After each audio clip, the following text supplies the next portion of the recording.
কোনো প্রশ্ন আছে তোমাদের? আচ্ছা, লফজে কোরাইশটা কোত্থেকে এসছে বলেছি মনে আছে তোমাদের? মুশতাক কোত্থেকে? কোরাইশুনটা কোরাইশুন, এটা একটু তাহকিক করো। এটা করশুন থেকে এসেছে অথবা আর তাকাররুসু থেকে এসছে। করশুন থেকে আসলে তখন সেটা অর্থ হবে সঞ্চয় করা, উপার্জন করা। তো এখানে কোরাইশকে কোরাইশ কেন বলা হয়? কোরাইশকে কোরাইশ বলা হয় কারণ তারা প্রচুর পরিমাণে ব্যবসা বাণিজ্য করে অর্থ সঞ্চয় করেছিল, উপার্জন করেছিল, এই জন্য কোরাইশ বলা হয়। অথবা তাকাররুস থেকে এসছে। আর তাকাররুস মানে একত্রিত হওয়া। যেহেতু কোরাইশরা বিচ্ছিন্ন ছিল, তাদেরকে একত্রিত হয়েছিল, ফলে তাদেরকে কোরাইশ বলা হয়েছে। এবং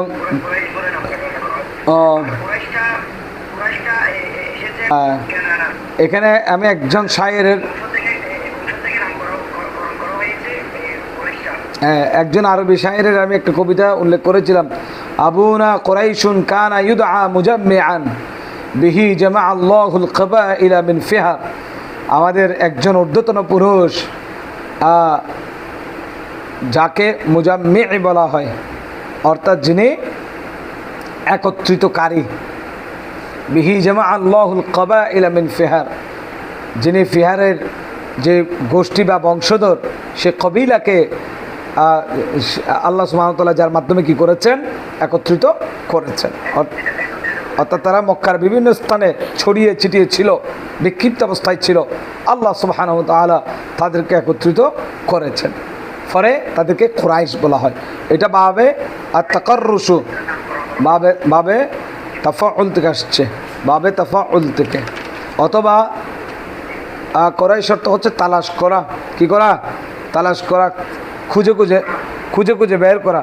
যেহেতু কুরাইশ বংশের দায়িত্ব হচ্ছে হাজিদেরকে তারা খুঁজে বের করে হজ করা, হজ আদায়কালীন তাদের যে দুঃখ কষ্টগুলো, তাদের যে অসুবিধাগুলো, তারা সেই অসুবিধাগুলো দূরীভূত করত।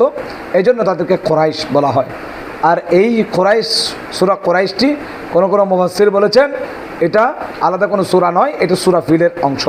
এখানে মুনাসাবাত কি? এই সূরার সাথে মুনাসাবাত হচ্ছে এটা, অর্থাৎ এটা ফিলের অংশ।